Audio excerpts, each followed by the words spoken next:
Okay, so officially we're starting the recording. It is March 11th, 2023.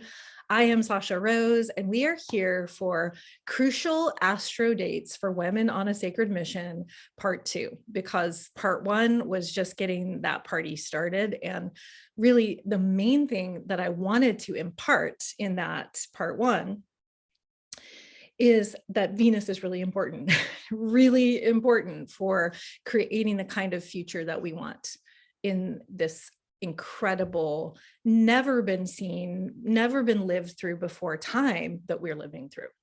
And so if you haven't seen that, I will drop the link. Let's see, I tried to get pretty organized here. We'll see how it goes, to have some links ready. I don't have a helper today, so I'm doing it solo style. And you might want to go back if you haven't seen that yet and check it out, because it is more of a guide into why Venus, why the Venus cycle, what is the Venus cycle, all that good stuff. Okay, so here we go. All right, oops, I think my links merged together. Oh dear. All right, here it is.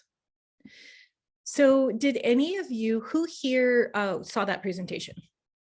Just put in the chat. Did you watch the number one? Okay, great. Got some yeses. Yeah. Wonderful. Okay. Yeah, no worries, Mia. I just dropped the link and I'll put it in the replay. It's not a prerequisite. You know, this is a standalone experience, and you're going to get a lot out of that. And I will confess, you know, I was just coming off the Aquarian High Council Summit, and I felt like, you know, maybe a little tangential, but don't we always judge ourselves when we show up and we bring our medicine, right? I mean, it's something that I think we often do as women. I was like, oh, I don't know. And then, you know, I wanted to kind of take it away. I was like, I don't know if it was right. And then I was like, blah, this is Venus and Aries. We're just going for it. You know, we're sharing it. And some of you are getting value, and I got feedback. It was valuable. So it's just another example of how we, as I think, you know, as human beings for sure, but especially as women, there's a piece in our conditioning that is more hesitant to show up, to express our truth, and to be visible. And so, you know, I'm going to share a little bit. I'm going to share screen. I'm going to share a little bit about who I am if you're new to me. And then we're going to get into all the Venus goodness. Let's see. And so for those of you that did see that first one, did any of you play with standing as a cross? We're talking about crucial, and the word crucial actually relates to the word cross, which is, you know, a huge part of the religious templates that are alive on the planet right now. And it's so interesting because that just spontaneously came to me as I was preparing for that. And I love to look up, you know, what words mean. And I made that connection. And it's so interesting to see that, you know, Venus is a cross, you know, cross with a head on her. And when we get into the Venus star points, we really see our bodies as the cross. Okay, beautiful. So Shannon was standing in the cross pose under the Venus star last night at the Peak Venus portal. Gorgeous. There's something about that position. One, it's awesome to be standing. I mean, I think you probably are like me and you spend way too much time sitting. So there's something about just being standing and feeling my vertical plane standing. You know, in a lot of yoga, we're sitting at our computers, and then also to bring in this horizontal, which we don't often stand with our arms out. So if you haven't connected with that yet and you want to play with that pose, I encourage you to do it. We're in a really powerful time right now. We just passed the peak of the Venus portal. If you don't know what that means, no worries. It's all gonna come in as it does. And here we go. Oops. No, I don't want to share it. I want to slideshow it. Okay, so there she is. So there's the symbol. There's, you know, we could say, you know, the proportions of Venus, not just in this symbol, but as we're going to see in this presentation, are very embedded in nature itself and the way that life organizes life. Venus is this affirmation of life, and she's so much more. So here we go. Do you consider yourself a woman on a sacred mission? Who's feeling that part of this? Yay. Okay, good. Yeah, put in the chat if you want, if you consider yourself to be a woman on a sacred mission. Yes, yes, yes. Great. And the mission's very personal. So here I am. I'm a woman on a sacred mission. If you don't know me, my name is Sasha Rose, and this is, just grab this from my website. So I've been on the path of the mystic for most of my life. I had a very unusual childhood. I grew up in a spiritual community. There was also, well, a number of spiritual communities that was part of an international network. And it was also a sustainable farm. And the whole focus was on awakening the divine the divine potential within humans. So to really embody the light of source and to bring it into our world. That sounds really groovy. And, there were some parts of it that were groovy, and some parts of it really messed up. So it really helped me to see a lot of what was coded into that philosophy. And what I learned as a child was a lot about, people were reading the Course in Miracles, and they were, in the Human Unity conferences, and there was a lot of focus on positivity, which is not a bad thing. But I got to see the shadow in the love and light culture, because there was definitely a shadow. So, I was introduced to energy medicine at 8, and I was like, oh, okay, I'm going to start giving healings to my animals. And it was pretty amazing. So that put me on the path of a truth seeker and really studying astrology, meditation, and spirituality for over 30 years. I actually, when I left that community, when I was 18, I left and I just went into the real world, or, that world, because we were very secluded. It wasn't like Children of God or anything. We were allowed to go and be in the community, and I went to regular public school. But there was definitely a sense of like, we're special. We're the ones that came here from God to figure this out right now. And that world out there, well, they just really don't know what's going on. So it's pretty interesting as part of my coming of age. Suddenly I'm out in the world, and really no transition time or scaffolding or mentoring around that. So it was kind of an interesting transition. And I rejected spirituality. It was like, I just want to be normal now. I'm going to go to work, and I don't want to be a part of all of that. And then I had an extraordinary experience when I was 21 years old with a full body, but mostly heart awakening that put me back on that path. And then I've been on it ever since. I had my first astrology reading. I started meditating, and I was like, okay, there's something here. There's a lot of variety in how this spiritual seeking can look.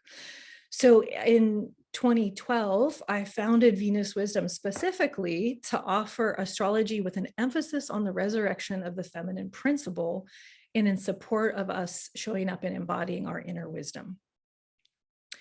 So that was the summer that Venus crossed the face of the sun visibly for the last time in our lifetime. Hands up, or, did you see it? If you didn't, no worries. It also happened in 2004.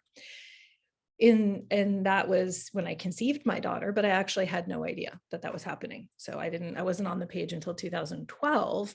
And I really had this full body sense of permission to bring my sacred mission. That for me was what happened when I watched Venus cross the face of the sun, which for me meant becoming an entrepreneur, not working for other people, which never worked out anyway, as a bold morning star who always wants to do my own thing and, doesn't do well in systems that are not completely innovative and moving towards something futuristic and better.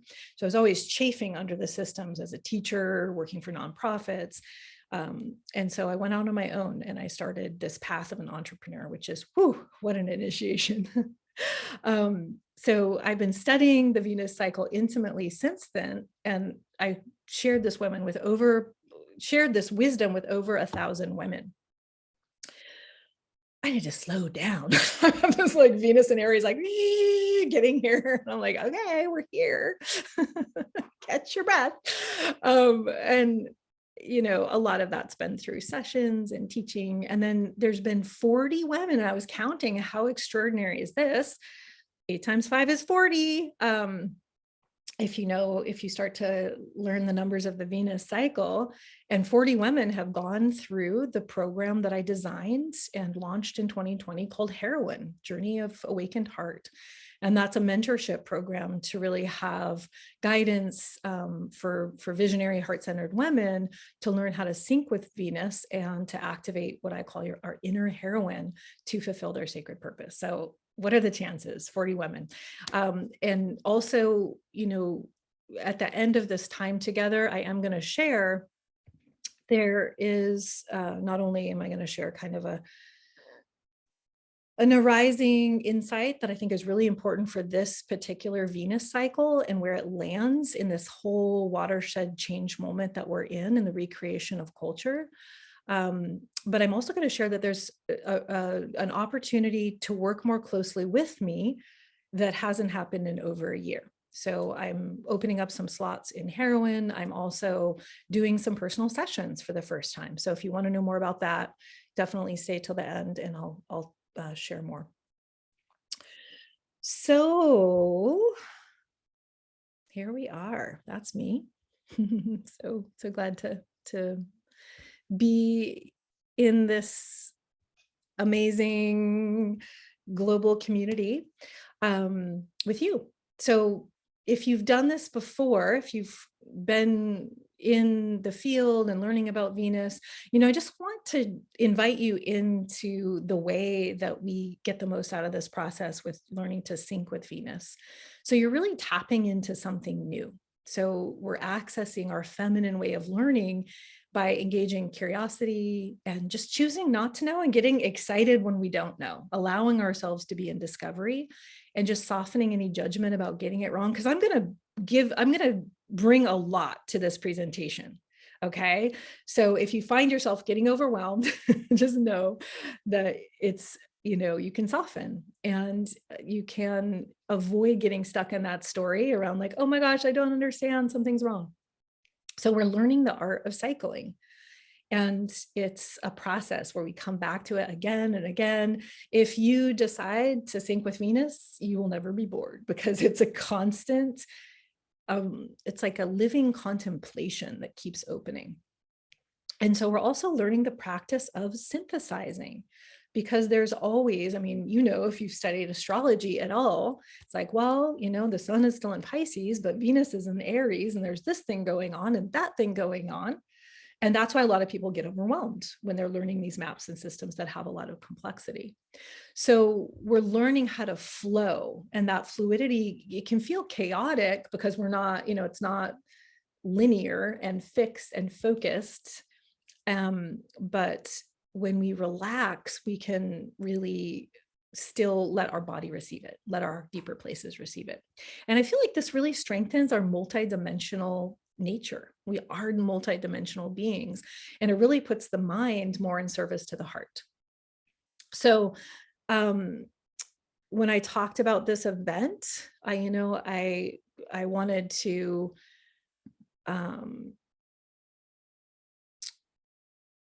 well, let's not go there yet.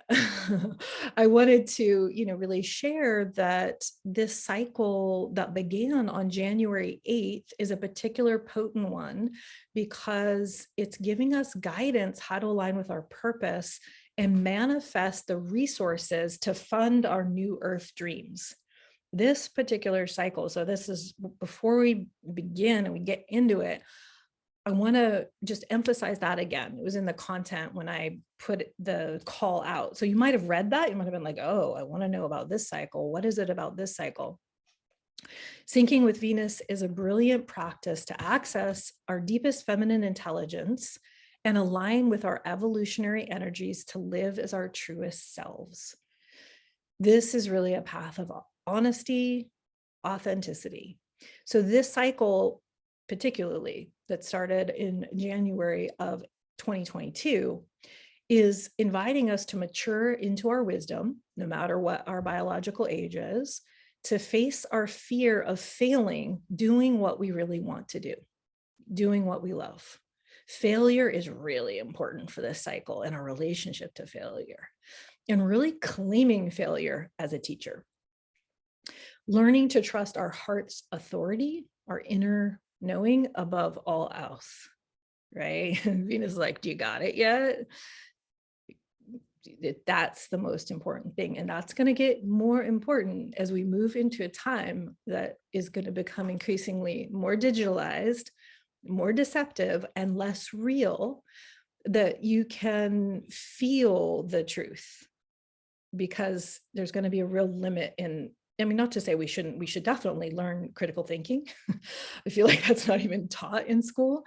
We need to use our minds for sure. That's helpful.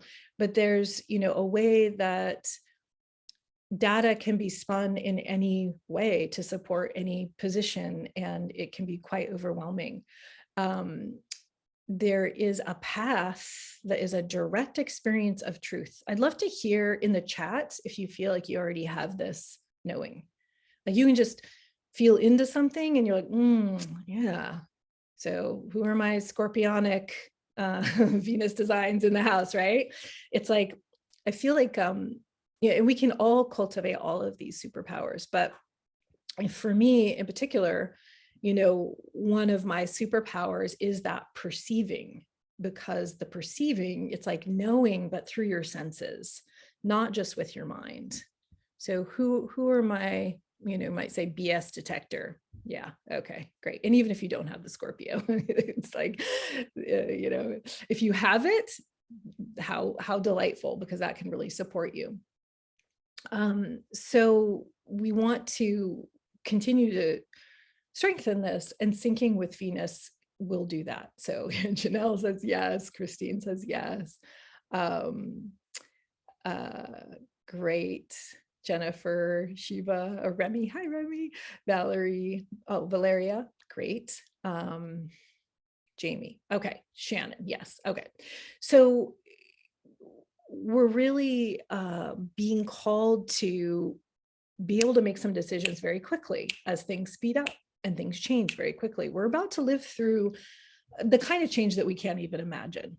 And I'm not saying that to instill fear. I'm saying that because I think it's pretty obvious by now. We're already like, whoa, we thought 2020 was, some big shakeup. Oh no, that was just the intro. That was just the, part one. And so having this place within us that we can anchor into is going to be increasingly helpful. And so I want as many women to have access to this as possible. And that's why I'm going to bring it today, and I give away as much as I can for free or low cost to get, if you feel this and if you feel the call and if you feel the spark, really want to encourage you to lean in and to be a part of Venus Wisdom Village in some way, even if you're not doing something paid. So we do have a free community. I guess I'll just drop all the links at the end. I think it's too much for me to go back and forth between the screens.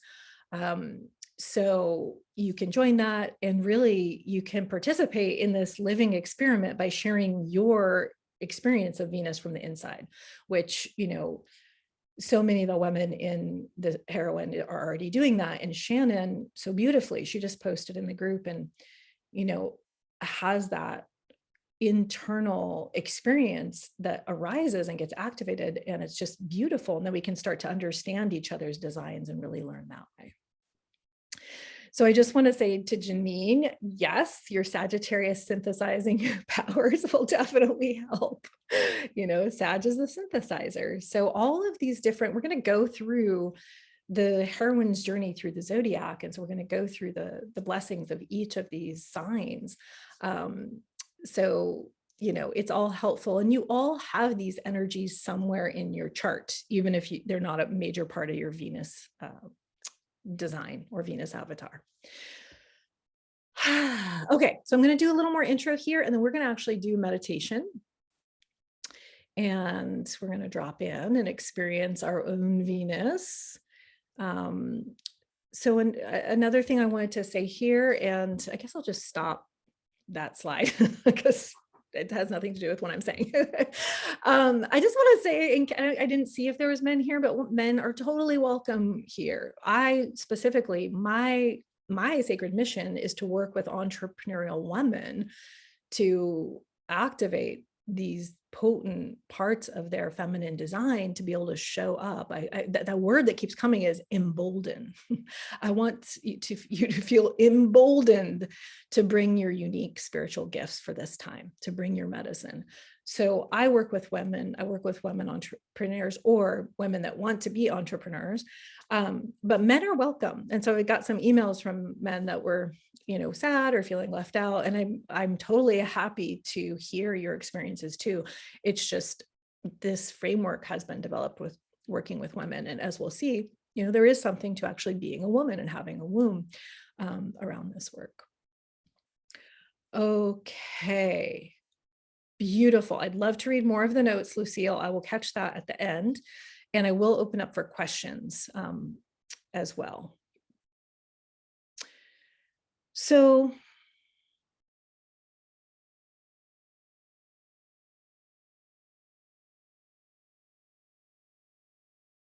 all right. I'm just wanting to, I think what I'd like to do is I think I'd actually like to go into the meditation and do this exercise with you. And then we'll come back to a little more framing about Venus for for the purposes of the deep dive we're about to do. So who wants to play? So the first thing I want to encourage you to do, and I asked you to bring a candle and a bowl of water, or water of some kind. And the reason for this, is really to honor that spark, that fire, as our original spark of, some might say, divinity, certainly as our free will, which is under a lot of, threats right now, or, in position right now. So we want to keep the flame of our free will alive and burning, and also our creative power. It's like the big lie in this dominator culture is that we're impotent and imperfect and parasitic human beings, and oh my gosh, we're causing all the trouble in the whole world, and if we would just go away. It's like that scene in The Matrix, that was kind of predictive, where the AI, Mr. Smith, says to the Neo, I guess it was, that humans are so terrible. Do you remember that scene? It was like, there's something about that, the spirit of that has gotten woven into, I think, more and more mainstream culture. So this is really about claiming our creative powers and claiming our fierce, amazing qualities as human beings, that we're here and we have so much more power than we even know. And so we're waking that up with this. All right, so do you have your candles? I actually have to grab mine. And if you have a bowl of water, you have that on the ready too.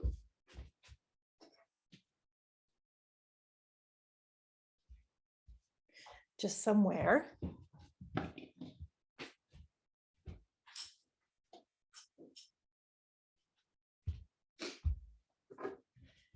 All right, I'm going to put you, well, whoever wants to be off. Oh, good. I have some of you off camera. All right, so let's light our candles. If you want to hold up your candle and just take a moment with the fire, this incredible element of fire that we have right at our fingertips. Ancient people, before fire was really so accessible. I imagine, I don't know this for sure, but I imagine, thought it was really magical when they had this experience of fire, and we're really sitting around the virtual fire here, fireside deep dive. And so as you look into this flame, I want you to really feel your body, feel your feet. And, if it's not safe for you to look into your flame, no worries. You can imagine this too. But feel your feet on the ground. Feel where they're touching. Feel your seat that's touching however you're sitting. Feel your womb as this creative center inside of you. And allow your shoulders to soften, your jaw to soften, your eyeballs, where a lot of that mental tension can gather, to soften. And what I love to do, my mantra here is just ah, ah, ah. If you want to come off mute, and we'll all say ah together and let our jaws drop. Feel free. I'd love to hear your ah, ah, ah if you want to play. Come on, it's Venus and Aries. 1, 2, 3.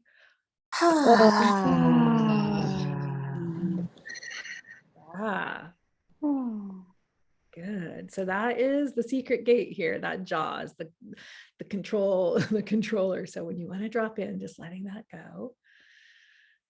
And then really feeling your vertical access from your root, from your sits bones, and all the way stretching up to the sky.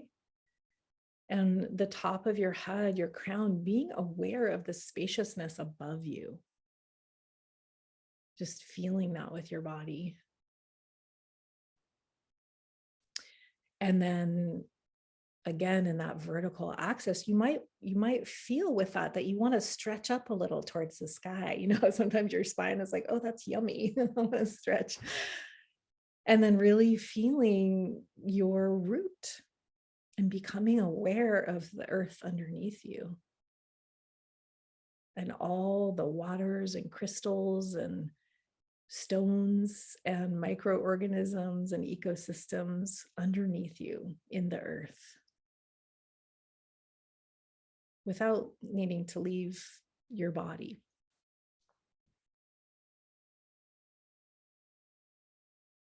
Beautiful. If you want to set your candle down, feel free if that's safer, but just maybe keeping your eyes connected to that sense of light as you're in this vertical access.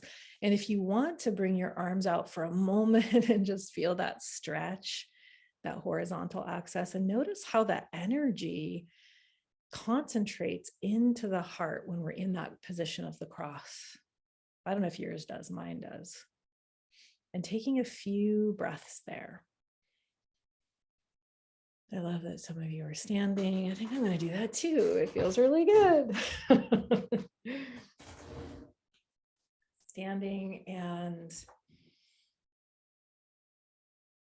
really feeling how you are the bridge in between the earth and the sky. This body is a bridge. And you have this vastness, this ability to go in these 4 different directions, and all of your energy comes into your heart. If you want to do a little heart tapping and just awaken the sensation in your heart here. Oh, that feels good. It feels good to stand up.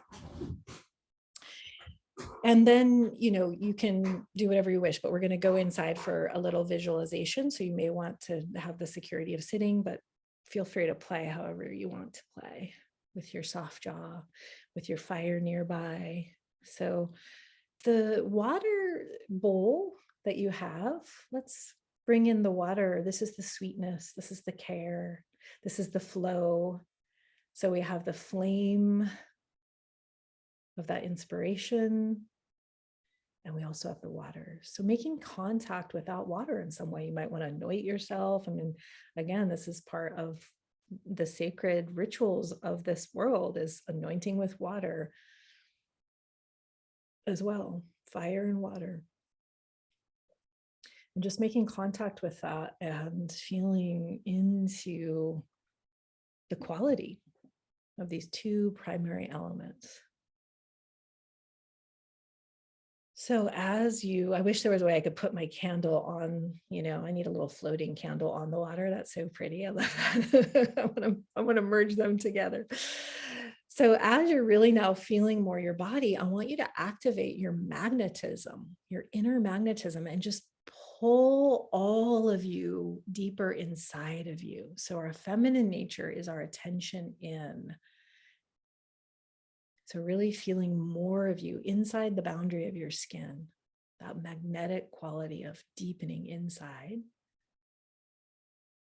And then go deeper into that place that we just activated, into your heart. You might have a visualization that that's like a heart cave, that that's a container within you, but you're going to drop into that space. If you want to put a hand there, that can actually really be supportive. And what I'm asking you to discover is, I'm asking you to discover what you really, really want as far as your sacred mission. If there was no possibility of failure, if there was no limits in finances and energy and support, what would you create in the world right now? If you were going to leave a legacy for the next 7 generations and build something that could keep serving, what would you build? If you could set systems in place that would create massive global healing, what would that be? So this is going to be specific to your life. And Venus is intimate. It's intimate. There's probably not any 2 same answers. So making connection with that fire, see if you can feel it in your body, what you want. And what we're going to do is we're going to do an abbreviated exercise from Kasia Urbaniak's book, Unbound, which I'll put in the resources later, but I want to get you back in your heads.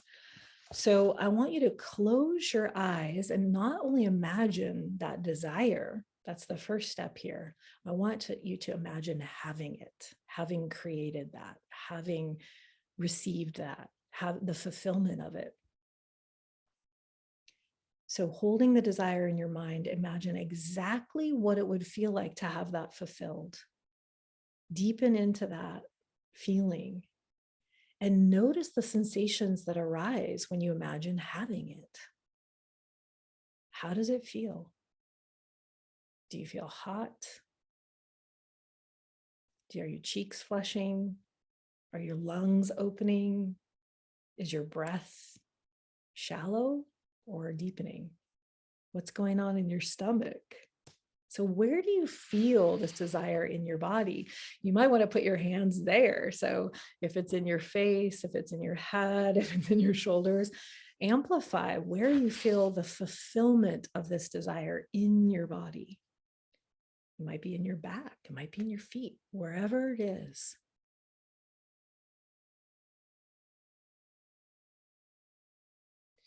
And then gently, we're going to do a couple of rounds of this, but if you can either make a bookmark of this, make a note of this, or if you brought your pen and paper, you can gently come out and just write down a couple notes. What were the sensations that you felt around receiving your desire?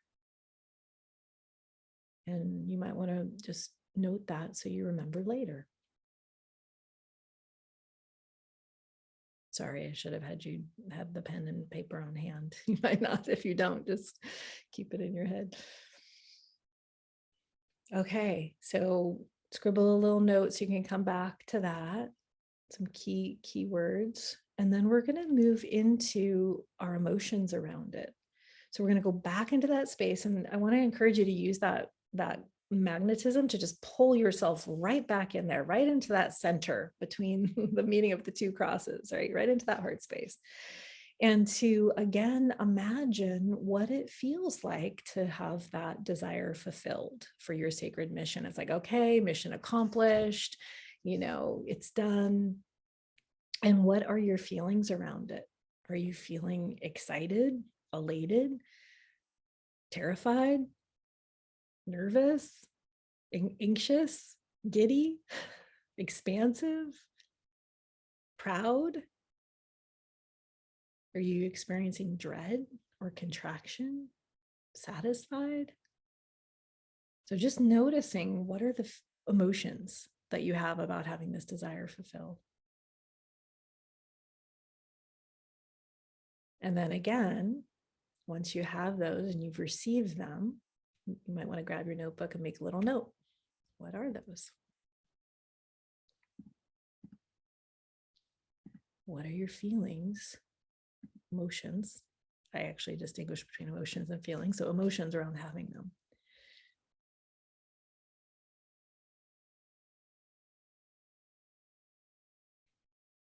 Okay, now we're going to move into the mental sphere. So going back right in, using that magnetism to just pull yourself back into this crucial point between your two planes, into that heart space, into that cave. And I want you to notice what thoughts you have about having this desire fulfilled. What does it prove about you? What new opportunities are available because you have it? What experiences will you now get to have? What will you get to see? And what will it enable in the world that you now have this? Who will you share it with? And what will it enable you to become? So receiving those thoughts, noticing those thoughts, and then if you want to gently open your eyes and write those down. So the fulfillment of your sacred mission. This is the exercise that we're moving through here.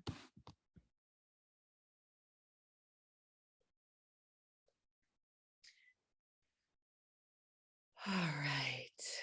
So go ahead and write those down if you wish. If you can go back to that, and you can actually do that a few more times, and you'll notice that there's different layers. But one way or the other, you want to come to completion with that internal space. And the way that I like to come out of that internal world and the deliciousness of that, I often like to just spiral out. So I'm not just popping out again in my awareness. And you can really stay in and just open your eyes. You don't have to bring your attention out. Oftentimes we're leading with our attention way out here. So I'd love to hear in the chat how that was for you. How was that exercise of you fulfilling your sacred mission? Before we move on. So we're going to be weaving between the body and the head. And that was a good example. The book that I'm mentioning, this is from Kasia Urbaniak. It's called Unbound. It's an amazing, it should be called The Guidebook for the Venus and Capricorn Cycle. She just doesn't know about the Venus and cycles, but she does know about them. It's so perfect. It's been amazing. It's very Capricorn. Valeria said it was beautiful. Yeah, sorry, I got your name wrong. I love the name Valeria. Great. I'm so glad. Any other comments that you wish to share? No need to share. You can hold it to yourself if you want, but I wanted you to have a direct experience of what we're talking about. Is it sweet? I think that they just accidentally, I was like, wow, they're gonna share, but I can't hear. Okay, so let's keep going then. Yeah. Anybody else want to say anything in the chat? I wowed you, or you're in deep meditation now and you refuse to come out. All right. So let's talk more about these crucial dates that are going to support you as we move through 2023. And we're really bridging two Venus cycles in 2023, because as I said, we have this cycle that began in January 8th of 2022, and it's going to bring us all the way through August 13th of 2023, as you're going to see. So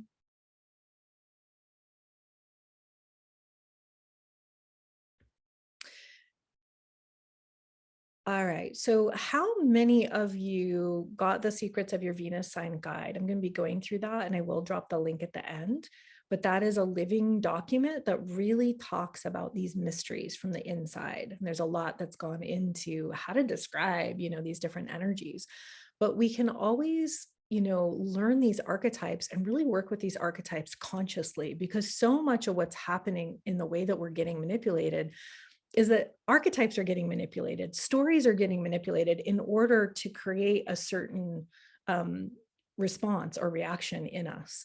And so we really want to become more fluent in archetypes and in the stories, and to really claim them, to understand them, and to work with the energies when it's in the real time.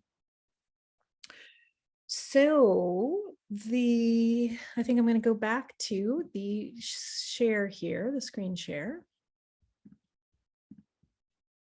All right, can you see that? Thumbs up. Fiona, can you see that? Because you're in my view. Yeah, good. Okay, thank you, Fiona. All right, so what is Venus? Let's just start there really to establish the space here. Venus is our feminine nature. And in her sign, she's more at a personality level. And so she is love, relationships, intimacy. She's our heart knowing, our need to connect and relate. Our identity as a sexual being, sensuality, attractiveness, magnetism, radiance, feelings as opposed to emotions. So I define feelings as the arising, it's like the authentic feeling is arising. It doesn't have any story. Emotion is when we put a story to it. I'm mad at you because has a story. I'm sad because has a story. But before the story is the feeling. So the feeling is more of a primary experience. And I connect that to Venus. Attention in, as we just did, our inner world. We could also call her psyche or soul. She is our beingness. She is our self-worth and our values. She connects to money, which I said down a little further down there, attuning to others, how we give and receive affection, who and what we like and love. You can tell a lot about, someone from their Venus sign. They're gonna like the kinds of things that are connected to that sign. And for most of us, Venus is actually not our appearance unless she's connected with our rising or, has a prominent place in our chart. So we can really cultivate this Venusian nature. I mean, who wants to live in a world without these things?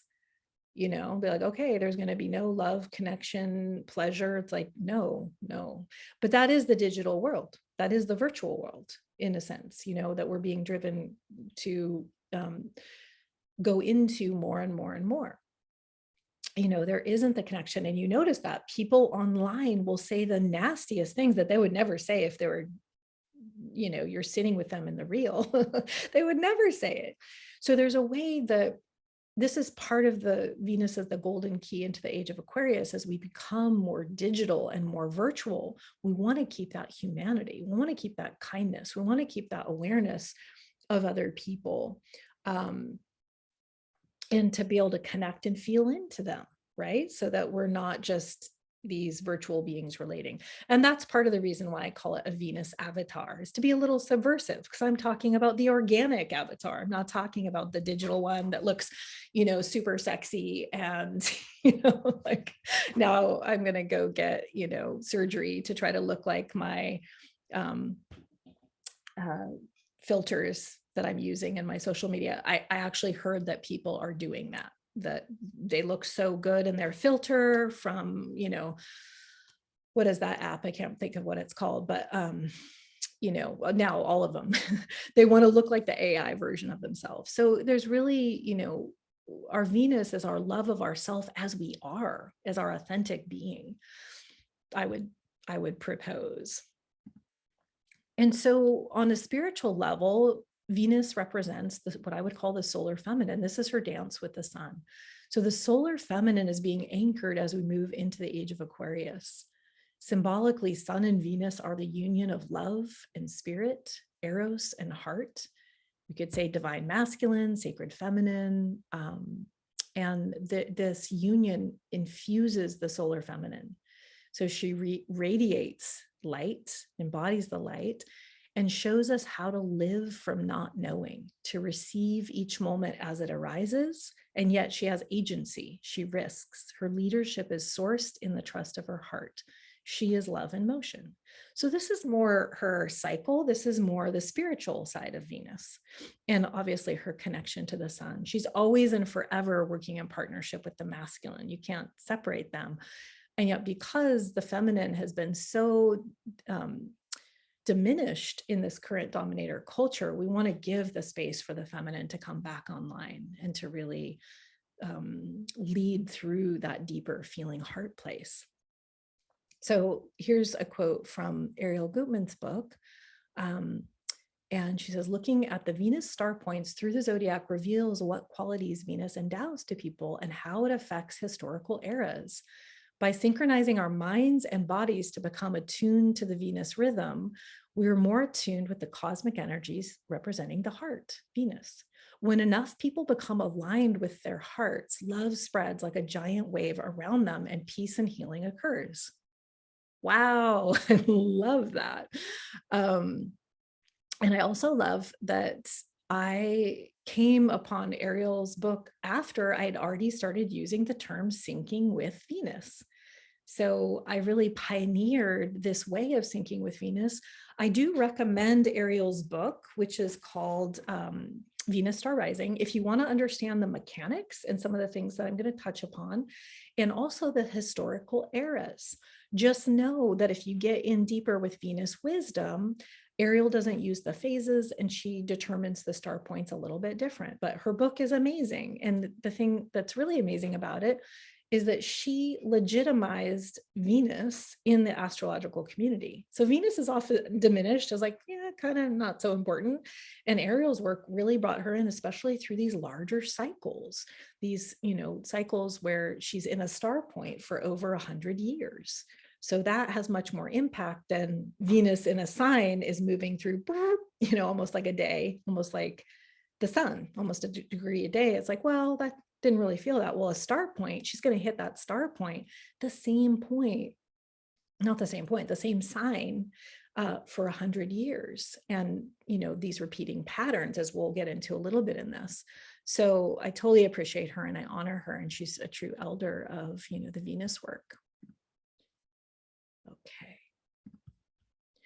So in Venus Wisdom, we put together the Venus avatar. We take your unique design, the 5 facets of your feminine design through your Venus sign, looking at that at the personality level, looking, of course, at the house that holds that. Where are we going to look for that in our chart?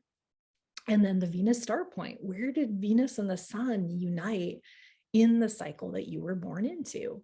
And that's a really, really important place that most people don't know because it's not on our chart and we weren't told it. And this is a place, I think about the Venus star point as being our most brilliant gifts. When Venus and the sun meet, there's no shadow. She's in the heart of the sun. We call that Cazimi in astrology. So it's really like the illumination of the most positive qualities. So if you got the Venus guide, I gave you the Venus guide, I gave you a way to pull your chart, and I gave you a link to look up your Venus star. So definitely, if you haven't done that, I'll drop the link and you want to, if you're feeling it, you may want to connect with that. And then the phase is really important because the phase that you were born into shows how do you move with your sacred purpose. Are you a bright, bold morning star like me? I'm the first day that Venus went direct after her initial cycle and, starting a whole new 19-month cycle in the sign of Scorpio. And then I'm the day she turned around. I'm like, yeah, I'm going for it. So I've got this bold brightness, pioneering energy that I definitely would not have if I was born in the evening star. And I've met women now, because now I'm tracking it. I've met women born in my same cycle and they're born in the evening star and they just simply don't have that quality. Let's say their Venus is in Pisces. They're super chill in a way that I'm just not. I just have this like, let's do it. Let's go. So knowing how you move with your sacred mission is really important. With my Venus in Scorpio, there is more of a conservative, wanting to be hidden, wanting not to be seen. And as I understood that I was this bold morning star, it helped to embolden me, there it is again, to show up on the edge, not knowing what's going to come next and really claim that. Oh, thanks. I'm just trying to read your notes as I go. Okay, so this is in Venus Wisdom. We take not just that snapshot of your natal chart, but then we look at what's happening in the whole cycle that you were born into. So this is the work that I'm pioneering. And oops, that slide was a little early, but that's okay. So check this out. Venus is, she's connected to the golden mean, she's connected to the golden ratio, she's connected to pi, she's connected to the Fibonacci series, truly the design of life. And so there we have pi in the uterus. These are these divine proportions of 1.6. And so there is something about being a woman and having a womb that I think it does give us an inroad into understanding and pioneering, these feminine mysteries.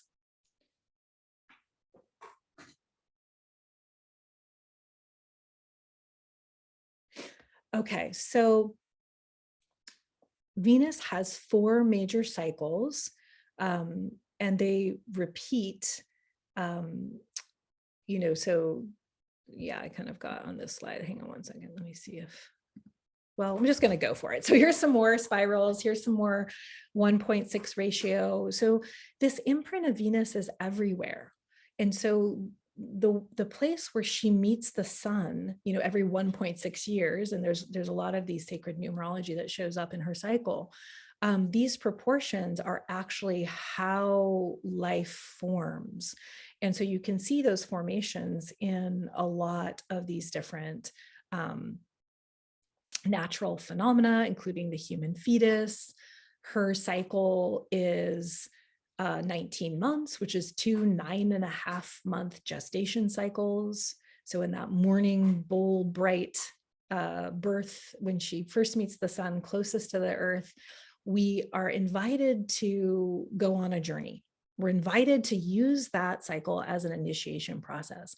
And then 9.5 months later, when she meets the sun behind the sun, has her secret meeting with the sun, we can't see that, we're giving birth to ourselves as more mature, potent beings who have more agency, who have more creative power, who have more maturity and are ready to bring our service to the world. And so when we align with her cycles, we're actually aligning with the design of life. There we go. There's a picture of the Venus cycle. If you don't have that map, you got it when you got the guide, and we can really see the flow. There's a lot going on in this map and no need to take in all of it. And when you go back to the other crucial dates, part 1, you will, get more on this map. And then I also give a preview of the Venus and Leo cycle map, which is going to start on 8/13. So the thing that I want to say here, so we can see when she starts her cycle, she is closest to the earth. That's called the interior conjunction.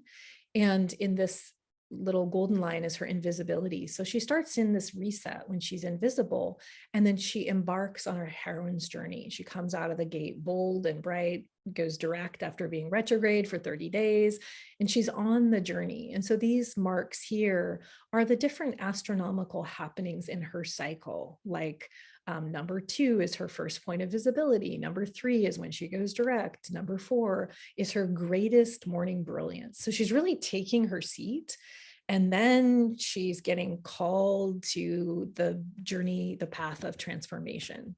And so that's really what the Morning Star is about, is meeting these trials and tribulations. The energy of Morning Star, if you want to see her before dawn, you got to get up early, got to get out of bed, you got to get on it, you got to make a bold move. And these portals, when she meets the moon each month, are an opportunity to create more intimacy with your own Venus nature within. And the moon is representative. When you look up what the moon is about, it's about our ancestry, our mother line, our history, our conditioning, our unconscious. And so the moon, we don't need to reject any of it. Everything can be used to wake us up to our full potential. Yet when we just orient to the moon, and most especially when we worship the moon, I mean, as we're leaving the age of Pisces, I would say as we worship anything outside of ourselves, we're really deterring to the age that's leaving. The age of Aquarius is about sovereignty and really not rejecting the mystery, but certainly becoming the authority of it inside of our own experience. So worshiping the moon, these things, I think, increasingly can really prevent us from shedding our identities. So this process, this initiation, is really about deconditioning so that we can find the truth of who we are. So that's what these portals are about in the Morning Star. Their trials, the tribulations, and you can see by the dates here, if you have the map. I always like to get the dates of things, even if they have passed. Sometimes it's more interesting, right? You can go, oh my gosh, what was happening on January 8th, 2022? And you can go through each of these portals. And for a lot of women that are called to Venus, they'll write me and they'll say, Sasha, oh my goodness, these dates are amazing. All these events started to happen in my life at the dates that you're sharing about the Venus cycle. So you can see that this is a journey of that young, bold heroine energy, which is the Morning Star, deepening, understanding herself, meeting failure, and really, in Capricorn is the goat climbing the mountain. The energy of Capricorn is where Venus met the sun at the beginning of the cycle. And so that holds the entire cycle. The entire 19 months is held in that energy of Capricorn. And so this was a particularly intense cycle because Pluto is in the mix at the end of her last cycle, at the beginning of this cycle, when she came out of the underworld and was in Capricorn here. So Pluto takes it all the way to the bone, or all the way to the basement.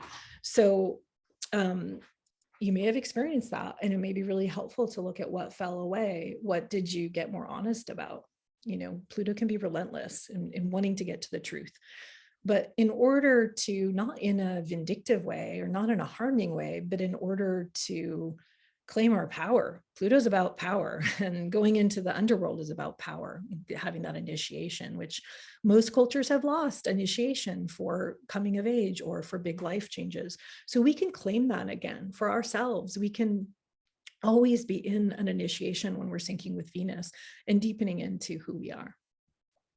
So she disappeared into the underworld in the fall of last year. And then, she's still meeting up with the moon, but we can't see any of that. That's all happening in her secret meeting with the sun. And she opened up the secondary star point in Libra, which is very important because Venus is connected to both Libra and Taurus. So when we're syncing with Venus, we want to pay attention to when something big happens in a sign that she rules or is the guardian of. I love the way Ariel says guardian of. I've adopted that. So we know that something important is happening with the liberty, the justice of the feminine essence itself and women. And the last Venus and Libra cycle was really a buildup to the whole suffrage movement and the push for women to get the vote, which seemed impossible during that time. So she picks up this secondary star point. It's not as strong, but it's still a part of the story. And we'll talk more about that in a minute. So that is the second phase, is her Morning Star. The third phase is the underworld phase. And then she came out in the beginning of December, around the 1st. Not a lot of people seem to see her. I got a chance to see her here, but it really depends on where you are and the weather and all of that. And so in the evening star, she's bringing more of the wisdom that she learned when she was initiated in the underworld, when she had that secret meetup with the sun and really claimed some kind of gift or treasure, went deeper into herself. And then she starts to bring that. And so we're here, at this point of the Aries portal. So these are monthly portals. And instead of working with the new moon, if you want to experiment, if you want to play and be like, well, what is this like?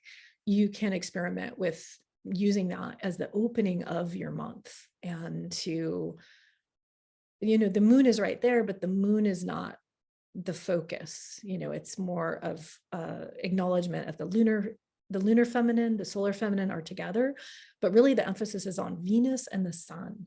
Venus is all of the feeling and the connection energy, and the sun is source, and earth is our bodies. We are the earth. So if you want to connect with source within your body, this is going to be a way that really fortifies that. And so on those new Venus portals, dropping in and feeling what is going on in your deeper heart, what's moving through, what do you want, especially Venus and Aries. So I'm glad we got a chance to do that exercise. And then, when she gets up here, she takes her seat as boldest and brightest, and then she goes retrograde and completes the cycle. And then goes backstage, as I like to say, and starts all over again, prepares for the next cycle. So these are the 4 major phases, and they repeat every 8 years, as you're going to see in some of the other slides. So there's this heartbeat repeating pattern. So this Venus and Capricorn cycle, goes back to 2014, and we're not going to have it again for 8 more years. And because it's so much about structure and manifestation and maturity and tangible, fulfilling tangible goals, I would encourage all of you, if you're feeling this, to really look at how you can bring that Capricorn energy in before it shifts in August of 2023.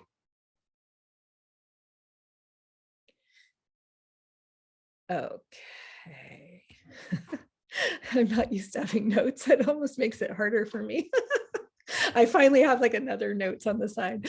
So an easy, I think it's easy, you let me know, but I like to think about the 19-month cycle as a book. We're invited into the mysteries of the Venus and Capricorn cycle, right? That's the whole book. And, we hear the call, so maybe we don't say yes. Not everybody says yes. I imagine if you're here, you heard the call and you do say yes. You're a transformative person. You're showing up to this evolutionary call that's very strong right now. And so the sign where Venus and Sun meet, like I said, it's the seed of the story, infuses the whole story, and it connects back to all the other star points. So it's like the mother of the cycle, that Capricorn energy. And this book is divided into part 1 and part 2. So we could say, the morning star is the part 1 and the evening star is part 2. So the star point that comes in the underworld really opens up part 2, but we're still in the same story. So that can be a helpful way to think about it for people who get confused about why. We're going to go for it here. We're going to dive in. You ready for crucial dates? That was the buildup. That was the context. I am not going to go through all of these because I went through all of these in the last class, and this is the background. This is the background energy to know the lay of the land. And so I'm just going to talk about a couple points here and then bring in one new thing that's important. So when Venus visibly eclipsed the sun in 2012, this was what was called the birth of the solar feminine, or the rise of the female nation. A lot of indigenous cultures, especially Mayan cultures, really marked this as a moment when it was time for the feminine. I have a story of a friend that was down in the Maya lands, was in ceremony, and the medicine men brought all of the spiritual, I don't know if all, but brought spiritual tools to the women, to the elders, and said, now it's your turn. Now it's your turn to lead. So this was actually a thing. It wasn't a made up thing. This actually was, there's something about that 2012 in December. It was the end of the Mayan calendar, which wasn't really an end. It was just a transition from one calendar to the next. So just to know we're in that larger container, we can see it. You might not have been able to really in 2012 imagine the kind of change that we would live to. It's starting to get real, right? And in 2012 is when we all went online. Essentially, 2004, and these dates very much line up with the birth of social media. And like, we can have an event like this now where we can talk to other kindred spirits around the world. It is so cool. And there's a lot of shadow to that. So the 2020 was the beginning of a new 8-year cycle, starting with Gemini. And we're at the second stop of that. So it goes Gemini, and then it goes Capricorn. And I've been in this inquiry about why Venus and Gemini. Why is Venus only visible in Gemini, in this part of our lifetime? And, this was well known. And back the last time that, she was visible in 1882. I have to remind myself of the facts of this. So if I don't get this perfect, forgive me, but Cook and these explorers, they were like trying to get to Hawaii so they could see the eclipse of Venus and the sun, because they really wanted to use that data to measure how far away the sun was. So there was, Venus has been really a part of understanding our astronomical place in the world, which I still think we have a lot of mystery about, which I'll get to in the last slide. I kind of had something come in about this that's interesting. So just to know that we're in that larger 8-year cycle of Gemini. Gemini is about culture. It's about, our conversations. It's about our communication. It's a shapeshifter kind of energy. And so to know that, and you can go through these other points, and, if you, with a little bit of astrological knowing, you can gain a lot of value and understanding from these dates. But I definitely wanted to invoke, Venus crossing the face of the sun, and we're in this larger 8-year cycle starting with Venus and Gemini, which you'll see in the star point that I'm going to share with you. But I wanted to add in down here at the bottom. So Saturn went into Pisces at the beginning of this month, and the shift of Saturn is really important for this cycle, because Saturn has been the co-pilot of this cycle, because we're in a Venus and Capricorn cycle. So whenever we look to the sign that Venus is in when she starts her start point, or in any astrology, this is like a total hack for astrology to get a deeper meaning. You go to the sign, go, okay, Venus is in Capricorn, and what's the ruler of Capricorn? Oh, Saturn. So we know that Saturn, so in the Venus and Gemini cycle, Mercury was the co-pilot, because Mercury is connected to Gemini. So in this cycle, Saturn is the co-pilot. And so to have Saturn move, obviously in the tropical zodiac, to move from that crystalline, like the Aquarian crystalline air energy, that visionary energy, into the mutable waters of Pisces is a big deal. And Saturn will continue to be in Pisces for the rest of, this cycle and the next cycle. I don't know. I really felt that move of Saturn into Pisces, and I don't always feel the outer planets, like, because I'm so focused on Venus. And to be honest, I just don't care that much. I mean, that's one of the reasons that I stopped really orienting to the moon. I was like, I cannot keep up. It's like every 2.5 days. I'm like, I'm too busy. I can't really, just for me, that wasn't, I want simple and potent. Like that's really interesting. So I really just look at the key changes that are happening in astrology. Otherwise, it just gets to be like too much head stuff for me personally. But I really felt the Saturn in Pisces, and I was like, I wonder if that's because Venus is really connected to Capricorn, is connected to Saturn. There was just like this, I could feel that water and that sense of flow. And I had these amazing dreams about, my business, and it was just kind of beautiful. So we're going to get into that exact date. I can't remember it on this slide, but that's something to note for yourself and to see, what you felt around that. Okay. So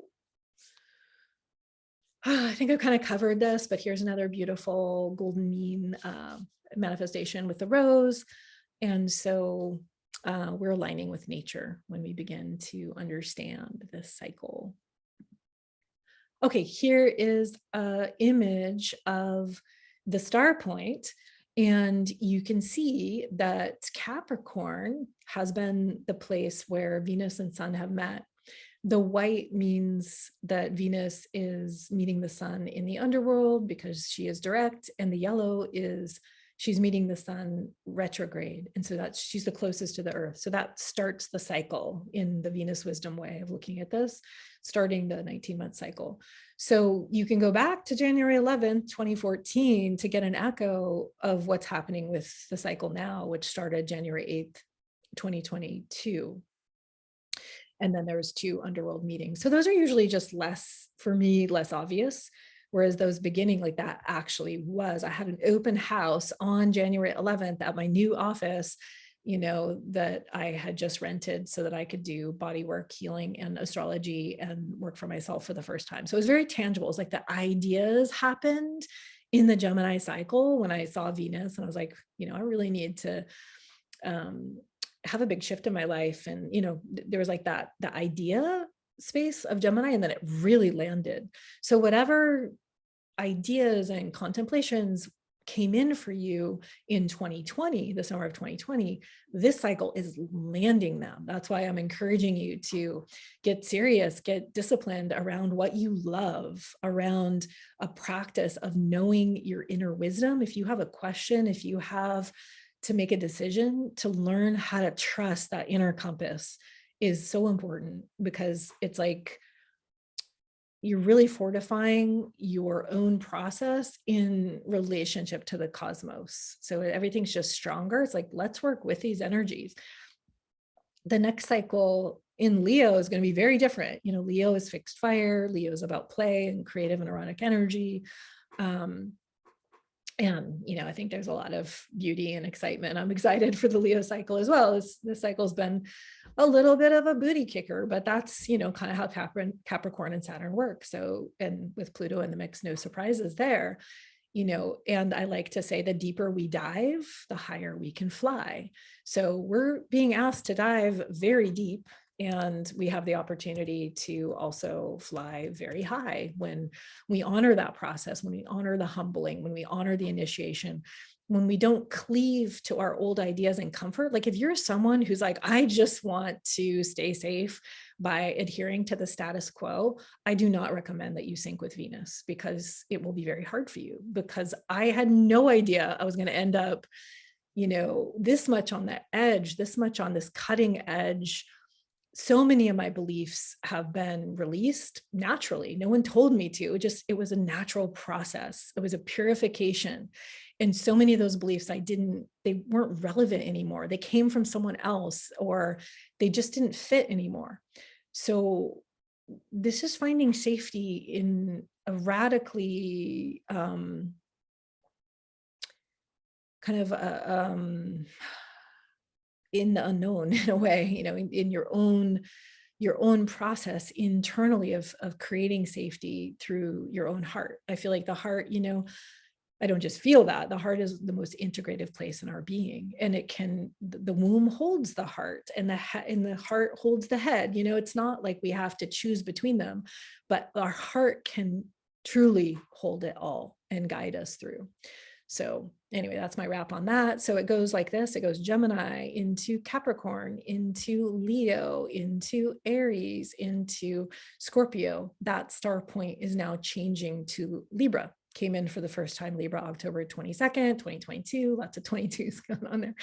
And then, if you look at the half mark, the secret, underworld meeting that Venus has, it goes from Gemini, and then the next meeting will be in Aries in the underworld. So you can go this way for that. So in our Capricorn cycle, the next meeting in the underworld was Libra. For Leo, the underworld meeting will be Gemini. So you can go around the star that way. It's all pretty cool the way it works. And in ancient culture, this 5-pointed star was used to protect. It was used to attract wealth. It was really the symbol of life and of power, the power of life.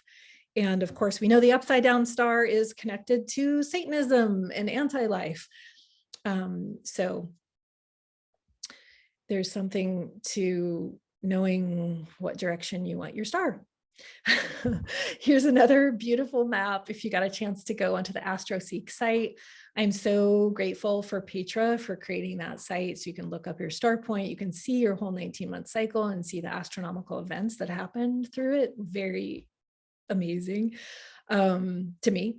And this is the current cycle that we're in, and it's, another depiction. And so you can see both the star points as well as the movements of the petals of the rose. You've probably seen the petals of the rose and how they unfold when people put them all together over 8 years. It makes this beautiful pattern. If you've done other presentations with me, you might have seen the video, the animation of that.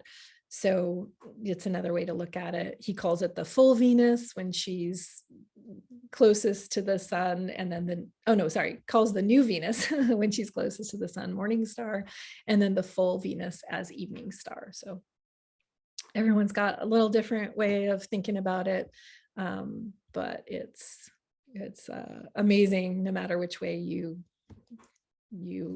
look at it. So this current cycle, the themes: success. Capricorn wants you to have success. Resurrecting the sacred feminine. She's the queen of integrity, enjoys the pleasure of manifesting. She's the elder. Look at this beautiful painting by Joe Jason, asking us to embody our heart wisdom and guide us to discern the path forward as the dominator culture dies and the new world is not yet born. We are this bridge in between. So really calling feminine leadership, new kinds of leadership that connects and relates to create a new culture of care and interconnection. So this is our maturation that's being called upon in the Venus in Capricorn, leading from the inside. Definitely increase social responsibility for the next generations is a part of this. So I hope in your sacred mission, and if you haven't, you might want to sit with it, that vision that you had, what you wanted in that fulfillment, how could that impact the future generations? Even if you're not a parent or don't have a direct relationship with kids, this generation right now, oh, wow, it's really, really rough. The digital that came in interfered with so many things that those of us that are older got that they just didn't get. So I feel like they're going to need some help. I have faith that they're going to find their way. And I think they're going to need some help around understanding things that we take for granted because we didn't grow up with a phone in our hand. Okay. Let me just see, because I'm kind of like, I know I'm going really fast and deep. You all good? You ready to dive into the heroine's journey through the signs with the dates? Give me some love in the chat. Have I put you to sleep? Are you enjoying this? Hey, talk to me. You ready to go? Okay. Got some Aries energy. Christina's ready. Jennifer's ready. Danette's ready. Valeria's ready. Great. Okay. Julia, Janelle. Okay. Great. And I'll probably just save the questions till the end because I think I got to just go. Linda. Yay. Dana, thanks for the love. Okay. Great, Mia. Glad you're enjoying it. Okay. So I'm starting with this Aquarius just because we started with the last portal before this one. If you look at that graphic, we had the new Venus portal. Oh, dang. I'm going to try to get that up. We had the new Venus portal that happened on January 23rd in the sign of Aquarius. I almost feel like I could do a whole other class on that. That was the day after, in the evening star, the new Venus portals happen after the new moon. In the morning star, they happened before. So it was the day after the new moon, the year of the rabbit. It was a very powerful portal. And then of course, Venus moved into Pisces. We didn't get a new Venus portal in Pisces. We don't always get a new Venus portal in every sign. But she peaked in Pisces. And then we had our new Venus portal start on February 22nd in Aries. So these Aquarius vibes are particularly important because it's the time that we're moving into. And so I wanted to just invoke that energy a little bit. This is from the guide. All of these slides are from the Secrets of Your Venus Sign guide. And so that Aquarius energy really activated us, and I feel like previewed us for Pluto going into Aquarius, which is happening later this month, and was like, I don't know, bring your attention to our frequency. So many things happened in the world that were just bizarre and cued, like, okay, get ready, it's going to get really weird. There's a lot of things going on. There's a lot of fear being perpetuated, especially in the media. So I just wanted to take a note to mention that cycle because, she's really our freedom lover. She aligns, of course, with the age of Aquarius. And she is the 11th sign. So she's more at the end of the zodiacal journey, but I just wanted to say like this power of innovation and vision. You might have been re-energized around some of that during that last portal. But now we're going to take a journey through the zodiac starting in Aries. So this is the power of cycling. There's cycles within cycles within cycles. We have multiple opportunities to have life, death, and rebirth, to begin again. Death being a letting go or purification. It doesn't need to mean a physical death in any way. So, and sometimes, it does, but we hope not often. So, this initiating cardinal fire sign of Aries is where she is now for another week. So you have a week to really tap into the goodness and the medicine and the blessing of this. I say wherever Venus is in the sky and in your chart is a blessing. So if you have your chart and you can figure out where Aries is, and if you don't know what Aries is, looking at the sign, it looks like ram's horn or V. That is the house, and you can take note of it. If you don't know what the houses mean, I'm going to send in the replay. I'm going to send my Venus Wisdom calendar and guidebook from last year. Even though it's last year, I think it's super helpful for you to go back to that Gemini cycle, and you can write out important things that happen. So I'm going to send that to all of you if you want it. And then there's just some really simple words that can help you to understand what the different planets are. And the secrets of your Venus sign is much better on the signs. It's really looking at the signs from the perspective of Venus, which I haven't actually come across many books. It's not just Aries, it's Venus in Aries, which is a very different interpretation. So I'm going to give you all that, and that can help you if you're a newbie. And it also has the houses in there and what the houses mean. Okay, so that's coming to you if you want it. So this is the original spark. There, it's like, let there be light. This is the original spark. This is our original flame. It's the beginning of the zodiac. So wherever that place is in your chart is a very important place, because that's where birth happens. That's the beginning of your chart on some level, even though the rising sign is where you show up. So again, there's multiple layers going on here. This is the pleasure of new passion in love. It doesn't have to be romantic love, any kind of love. It's the power of new beginnings. She's the queen of innocent desire. She's the wisdom of the fire starter. Those kind of women. You might be one of those kind of women, who can really get things going. Maybe not really that interested in the follow through, but can be that pioneering energy. So she loves directly, impulsively, enthusiastically.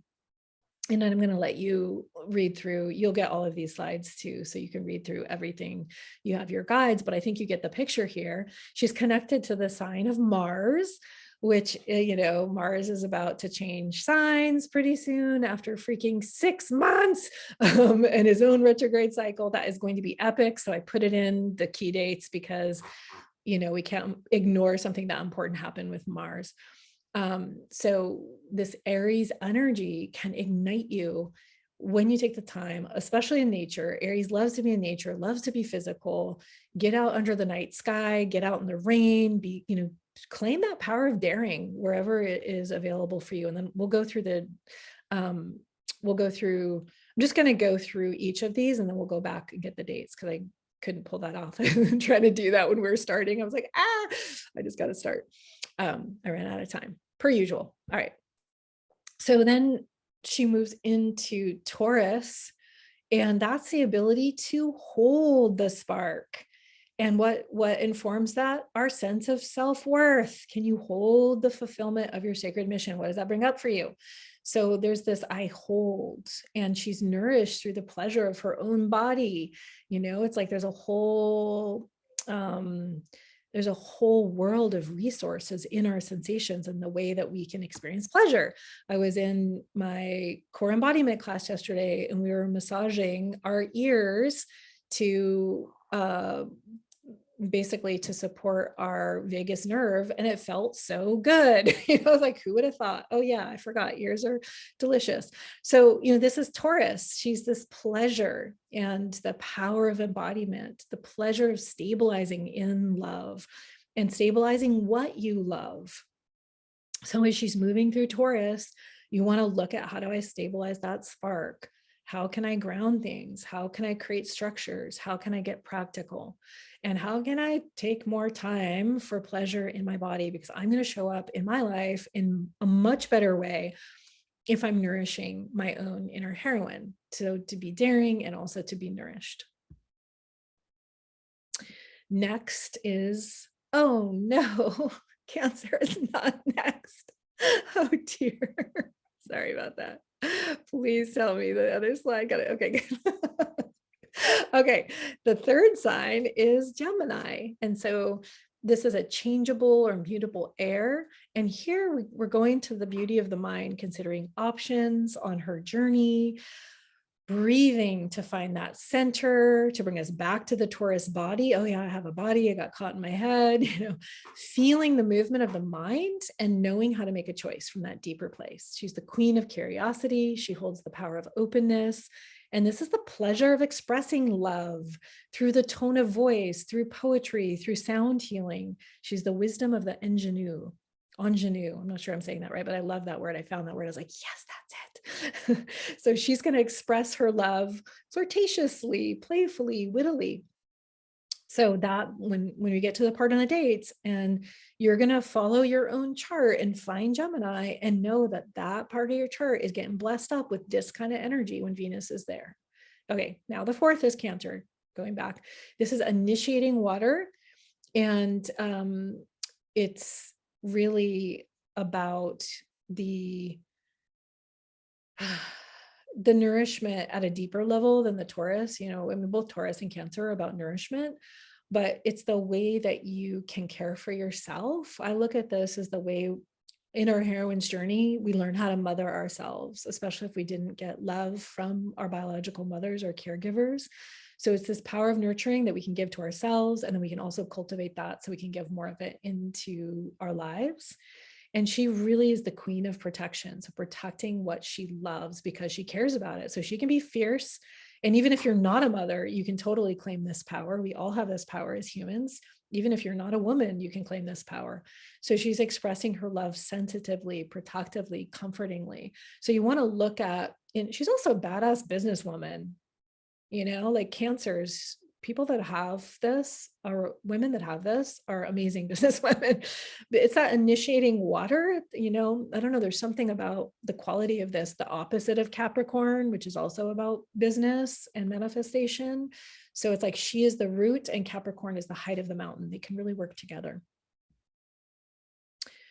Okay, so I emote is her keyword. She's that emotion. So she does have a story with her feelings.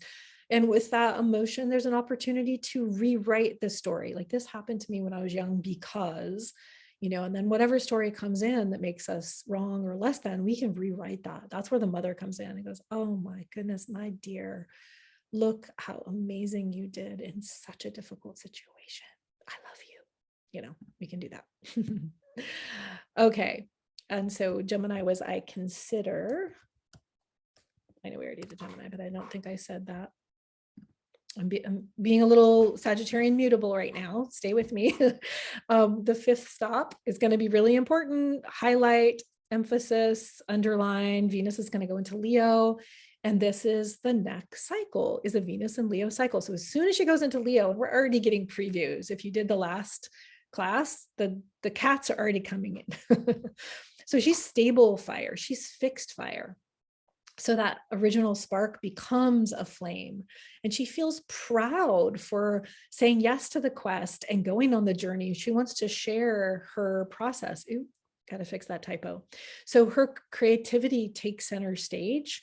And, it's like, this is basically the whole Venus and Leo star points when they came in was right when social media was like us showing our whole process all the time on social media. That whole generation is living this, but we all have this opportunity with Venus and Leo to really shine in our creative process. And she's the queen of artistry, the power of glamour. She totally knows how to have fun. She's the wisdom of the lover. Again, even not necessarily in a sexual situation, it could be, but it can also be, you have like just those amazing, yummy women in your life, and you just feel great being around them, even if you're not lovers with them. So there's a kind of a dramatic quality to her. She's enthusiastic. We really want to go, okay, not only is she a Venus sign, but she's the queen of the whole next cycle. So we want to stop here and go, we see you, we feel you. With the Venus star point, there tends to be less of the shadow. The shadow seems to be more about personality. And so I would really look at the gifts of being more confident and dynamic, being larger than life. Who doesn't need a little of that sometimes when we shrink and we're, being small? Let's be larger than life. Owns her Eros, as a creative force, not just about a means to, a romantic connection. Connected to her heart.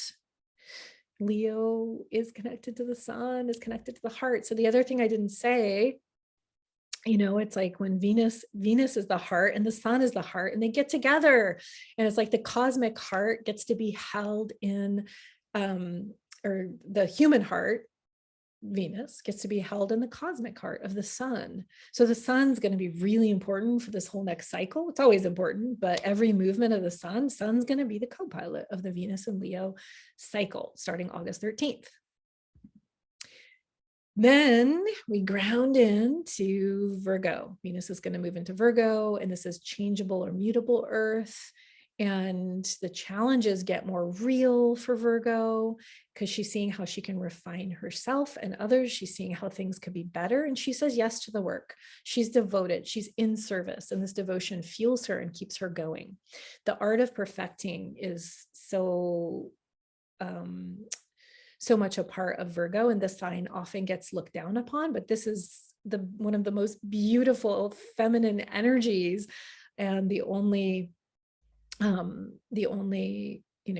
sign that is connected to the maiden or the goddess. And this M with that little loopy, well, the loop is the vagina, the yoni, the portal to our feminine organs. So she's very feminine and she's very powerful, and she has the pleasure of serving in love, the queen of refining, wisdom of the healer priestess. So we love Venus and Virgo. I actually use Vesta as the guardian asteroid. Mercury is typically considered the ruler of Virgo. You can do that if you want. You can do whatever you want. I personally love using Vesta, and it is lit up for my clients when we look at Vesta when they have a strong Virgo placement. So you might want to try it. Then we get to Venus and Libra. We know that we have this Libra star point activated, and she's really, for the first time in this zodiacal heroine's journey, she's encountering sacred other. And that's other teaching us through mirroring us, through reflecting us. So she's the pleasure of harmonizing in love, the power of balancing self and other, the queen of elegance, the wisdom of the partner. So she's connected to Venus. We want to emphasize that and say, okay, that's really important. She's the airy Venus, whereas Taurus is the earthy Venus, which actually I don't think I said when we were at Taurus. So yeah, Taurus is really important in a connection to Venus. And then she rolls into Scorpio, which is stabilizing or fixed water. And this is when the journey deepens. This is the underworld of the zodiacal journey. When she moves into Scorpio, we have these multiple levels. So if she says yes to the initiation, she faces her shadows, dies to who she was, and then reemerges more authentic and rooted in her truth. The pleasure of intensity in love. Scorpios can handle more intensity than any other sign. I mean, just, if we're just to take that one aspect. And you want to have them around in a crisis. Like they don't get woozy around intensity. Virgos are kind of like that too. It's like, there's no TMI, you can really go there. She's the power of transmutation, the queen of regeneration, wisdom of the enchantress. And she expresses love obsessively, passionately, with depth. So our beautiful Venus in Scorpio, I perceive, because she's looking at the truth through her whole body. Then we get to Sagittarius, which is interesting, is the last sign that she will move through in 2023. And I just love that we just had this opening with the Venus in Aries in this portal when she's fresh out of the underworld. And then she's going to start a new cycle in the fire of Leo. And then she's going to end the year in the sign of Sagittarius. So that we have a real fire theme here. When you start looking at the astrology with the cycles in mind, you start to see new things like that. So the fire of inspiration burns brighter. It expands after that longest night in Scorpio. She has more faith. She's renewed and she's broken through into this new optimism and is blessed with a new greater vision. So the pleasure of expanding for greater truth in love, the power of honesty. She's the queen of adventure, the wisdom of the huntress, not necessarily for food sources, but for, goals. She's aiming that arrow at what she desires.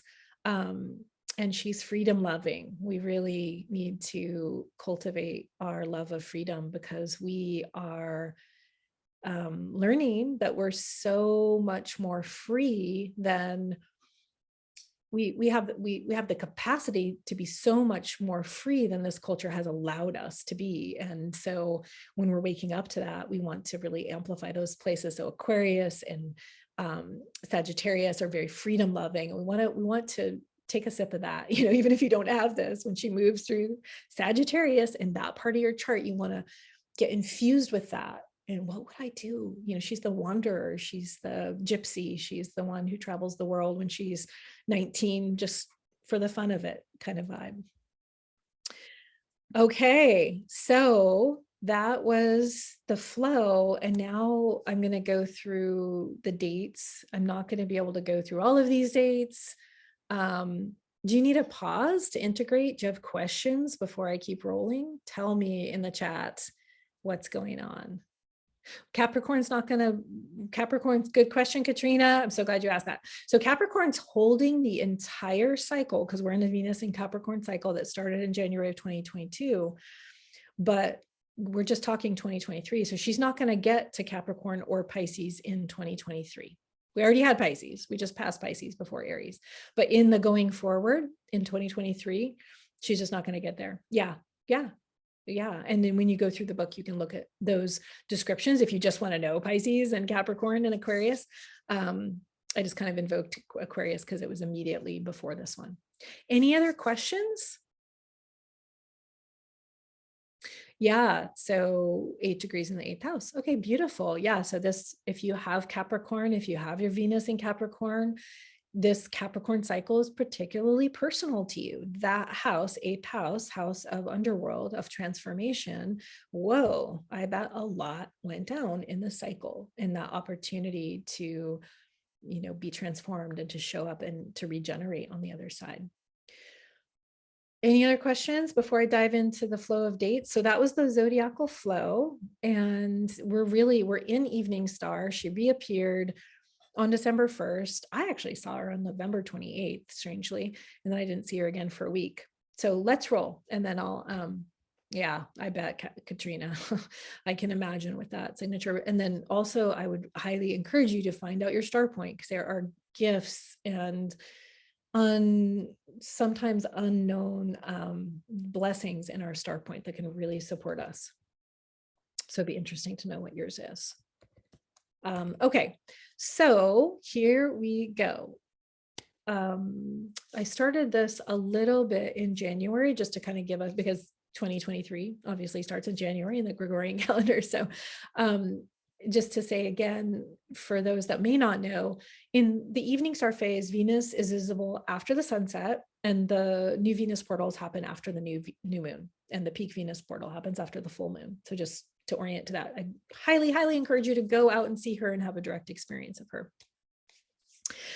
Okay, so our new Venus portal, I already talked about in Aquarius. I showed the slide. Venus did go into Pisces in that portal. So sometimes within a portal, and this is where you're going to need to use your synthesizing powers, is Venus is going to change signs. It's not going to be that exacty thing that happens with new moon is Aries, full moon is Libra. It's not going to be that. But there sometimes is a second sign. And so that energy is going to come in and you're going to integrate that into your meaning. Okay, so in that new Venus portal, in Aquarius, she actually moved into Pisces, and then she moved into Aries, and then we had a new Venus portal in Aries. So that was a power-packed new Venus portal. And we're within the new Venus portal right now in Aries. That's going to take us all the way through March 24th. So this is where we are. And Saturn went into Pisces on the 7th, as I mentioned. Did you feel that? Wow, I sure did.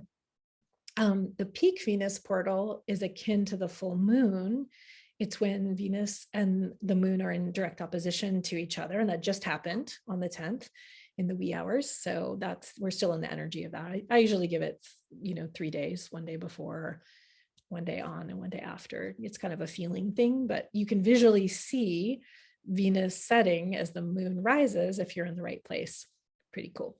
Okay. And then today, is today the 11th? It is, right? Yeah. So today Venus is making this aspect to Mars. So of course we have to honor Mars and love on Mars. They're making a sexy sextile because Aries is fire and Mars is still in Gemini, been in Gemini for 6 months. Oh my goodness. So they're in this beautiful, it's like harmony, but it's got energy. It is super sexy. That's why I think about it. So within us, our internal world of Venus, and then Mars is our electricity. It's our going out. It's our doing. They're super loving on each other today. So it would be a great day to do what you're doing, be at something like this, and then maybe take some action with Mars that has something to do with your sacred mission.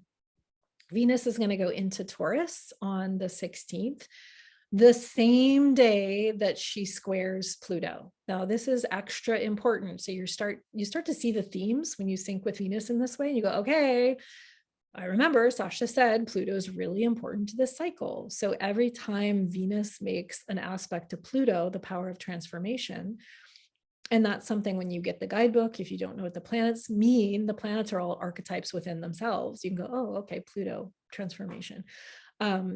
We're going to know that there's some kind of test as she moves into Taurus. There's going to be like a tension energy. There's going to be a creative energy, a creative tension energy. Hang on one second though. Venus. Oh, right. Because, oh, wow.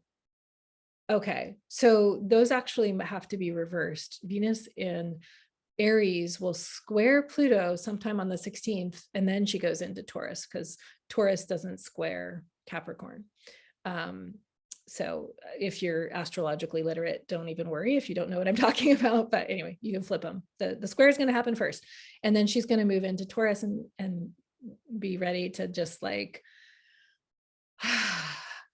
ground and relax, have some chill time. And when she's in Taurus, she's going to make a positive, again, that sexy sextile aspect with Saturn newly in Pisces. This is the first time that she's had contact since Saturn moved into Pisces. Saturn is the co-pilot of this particular 19-month cycle. So that is a good time to dream into the structures that we want to create. So with Saturn in Pisces, Saturn being our effort and our work and our mission for sure, that Pisces influence is like, oh, that could come more from an energetic place. That could come more from a flow place than it has been. It's been pretty hardcore. So that would be a good time to be dreaming into envisioning. I would encourage you to sit in that meditation of the fulfillment of receiving what you want every day for 15 minutes until she moves into Taurus, and they could keep going if you want. But how is that going to ground in your life? And then big deal, Pluto goes into Aquarius for the first time since whatever, 1793, long time, really a huge movement into the age of Aquarius and the potential for the positive or the negative timeline. We're really looking at both of those, and we're choosing what we're going to create. The next new Venus portal is going to be in Taurus. Oh gosh, I didn't put the March equinox in here, but that happens on the 20th. And so that's obviously the sun's gates which are the equinoxes and the solstices, are super important. Usually I put them in here, but I was a little bit rushed. I was like, this is a lot of dates. I didn't go through the whole year because I just went through the quarter. And you're going to get all of this, so you don't need to digest all of this now, but I wanted to give you, since we went through the zodiacal journey, I wanted to give you the dates for when everything's changing. So that new Venus portal, it's going to be a chance to really look at our self-esteem. How can we fortify ourselves in our self-worth to hold the desire of wanting what we want? What is coming up for us to be purified, to be released. So the new Venus portal is a really good time just to drop in. No agenda, no intentions. That's all mind stuff. Just drop in and feel and see what authentically, tenderly is there. And then, it's good to make note of that. The next day, Mars is going to go into Cancer, and we just have to maybe give a little jump of joy because it's been 6 months, and it's been a little wild with the energy of Mars in the mind and all the data and all the information and all the ways that that can go south when Mars is retrograde, and the tech stuff that can go south. So Mars goes into Cancer on the 25th. Another important moment is when Venus meets Uranus, which is that revolutionary energy. They're both in Taurus. This is a really important conjunction because, and I didn't get the North Node on there. Dang, I'll have to add that when I put the notes out.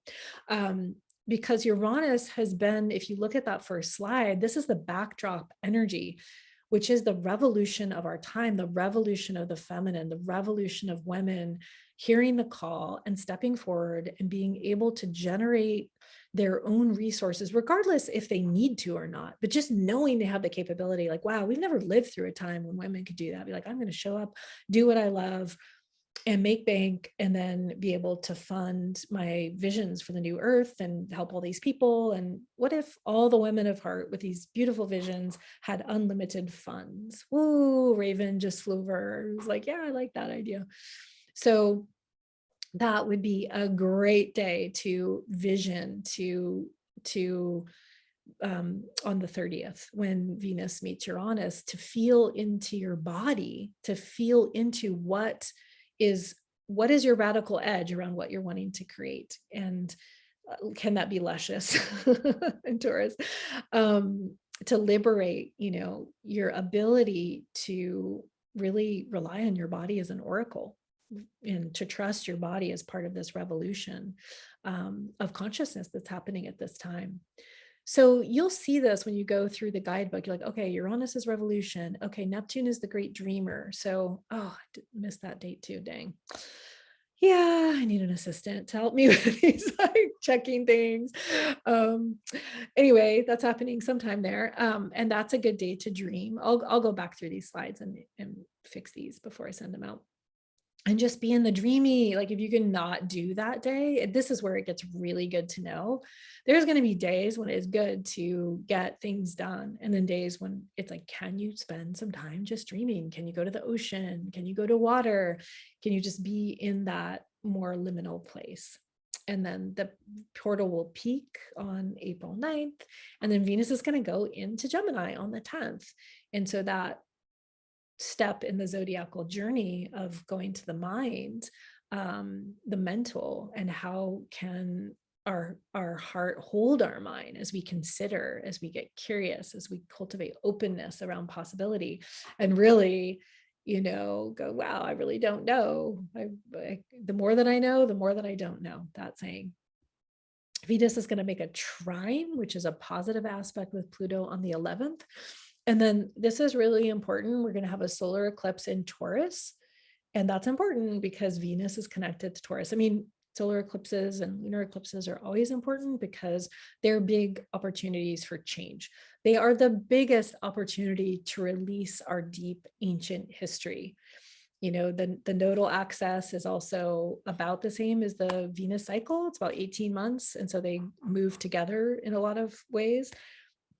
But that moon history, ancient history, we could say lifetimes, if you believe in multiple lifetimes of history, often gets liberated. So you want to be looking at your Taurus house, as she moves through these different houses, what house holds Taurus.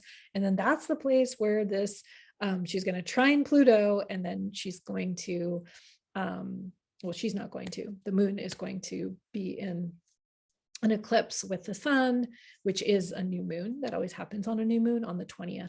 Personally, I try not to schedule anything on eclipses. I feel like I'm on mushrooms when eclipses happen. So I try to just chill. And personally, I don't look at eclipses. Of course, you can do whatever you wish, but yeah, feel into it and see. I don't feel like I really want that energy in my eyes. I'm very sensitive. The more that I've gazed at Venus, there is a transmission, there is a current, there's a message, there's a what do you call it? There's an exchange. And so, yeah, I'm same with TV or media. I'm really careful about what I put in my eyes and my ears. And then, dun, dun, dun, dun, we're gonna have Mercury retrograde in Taurus the next day. So that's gonna be fun. Like end of April is gonna be really interesting eclipse, Mercury retrograde. Things could get a little wild. Oops.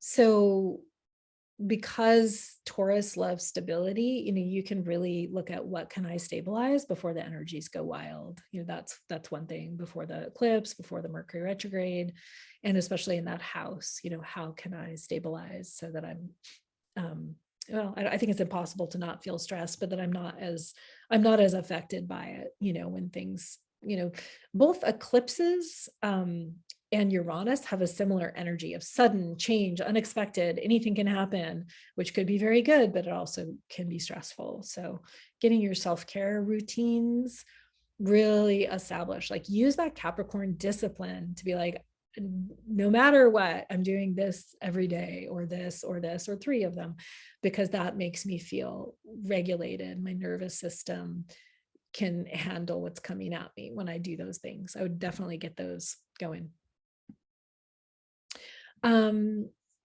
There's a lot more here, and I'm thinking that I'm not going to go through all of this. I think it's going to be really great for you to have it. I'm happy to share that with you. I feel like the main piece is I wanted to get you these dates where she's, wanted you to see the new Venus portals in relationship to her moving through the signs. So I made the signs a little bit bigger, so you could see that. And then on June 4th, this maximum elongation to the sun is really important.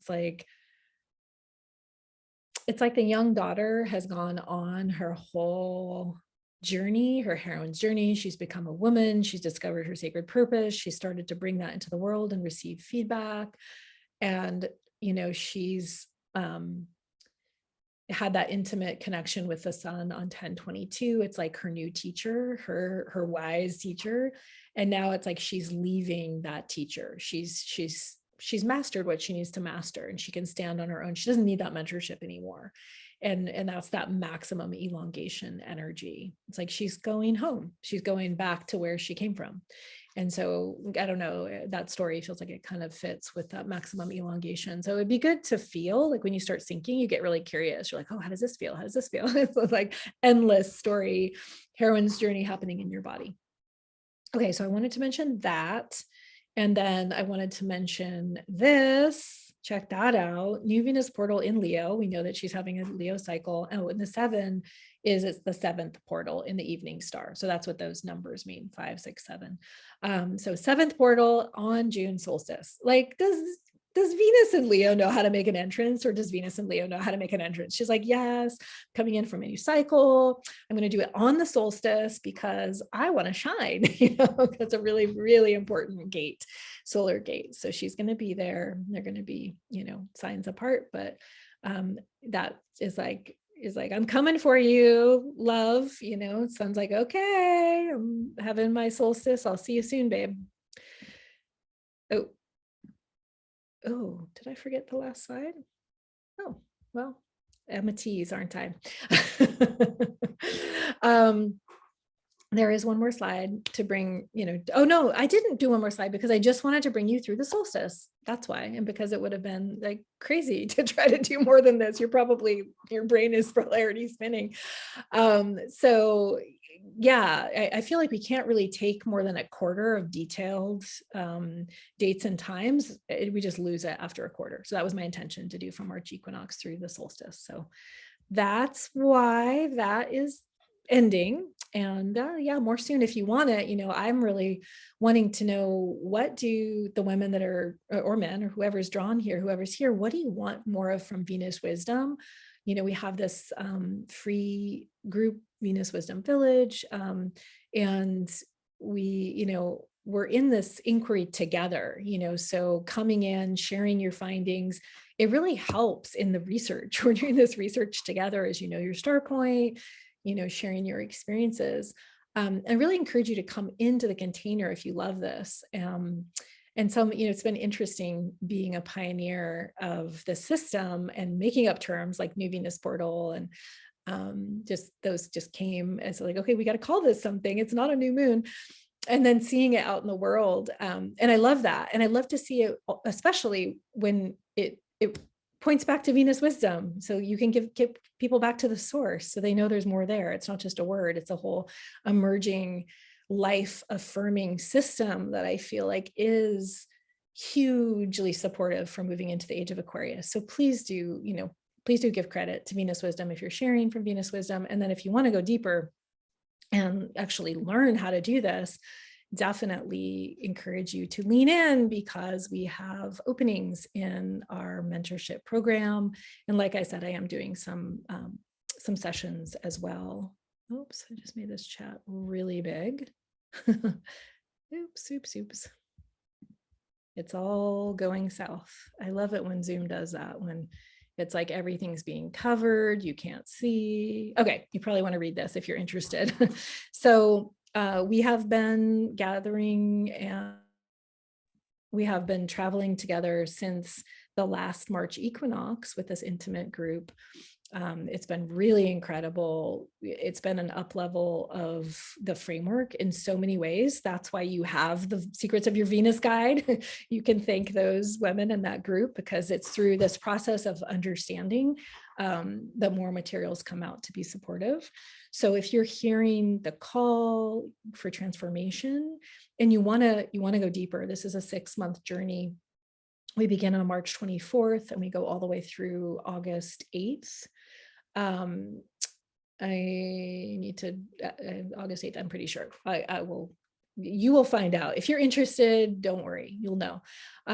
So this is a way to decode this ancient map of feminine power and invite you to learn the mystery of Venus so you can awaken to your deepest truth and power. Lots of power here. So the ancients knew about Venus. They used it as a sky clock, and there's both a remembering and there's also a forging and a pioneering something new. So this sacred container is comprehensive teachings. You're not going to find these anywhere else on Venus Wisdom Astrology. I love that you're not going to find them anywhere else, because it's like, I never knew I was going to pioneer this, and it just keeps coming, and it just keeps, I feel like we're just getting started actually, as we're stabilizing in this Capricorn cycle. So there's personalized astrological guidance, and then that community piece with the sisterhood that really helps you. And then you can see how Venus shows up in someone else. And so if you are feeling like you want that support in liberating your limiting patterns, rewriting your story, and strengthening that connection to your inner guidance so you can fulfill your sacred purpose in the Capricorn cycle, I would say go for it. We're not going to get this again until 2020, and Pluto is not going to be in Capricorn in 2020. So I would say if you went through really hard stuff and very transformative cycle, this is the time to fly and to get the support so you can really break through and bring what you're here to bring.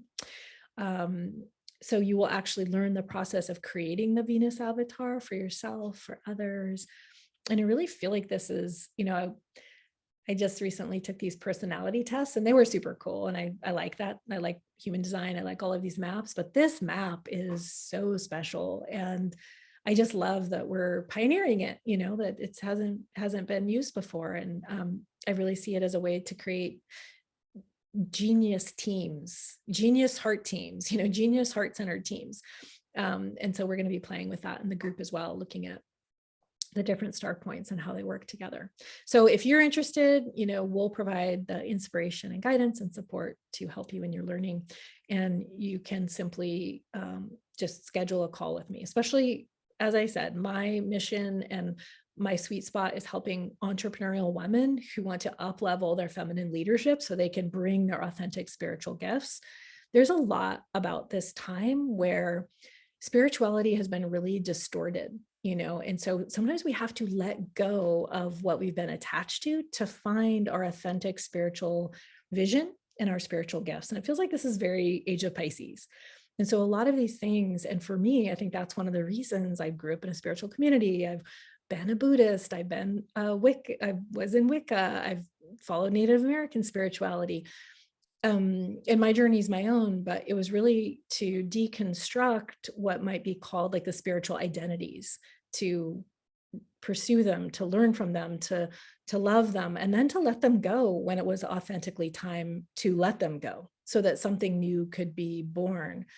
And so I feel like that's a lot about the age of Aquarius, and not necessarily about being in a special club, which was so much about that spiritual community that I grew up in. It's like, you're in the special club, you're the divine ones, you're the ones that know.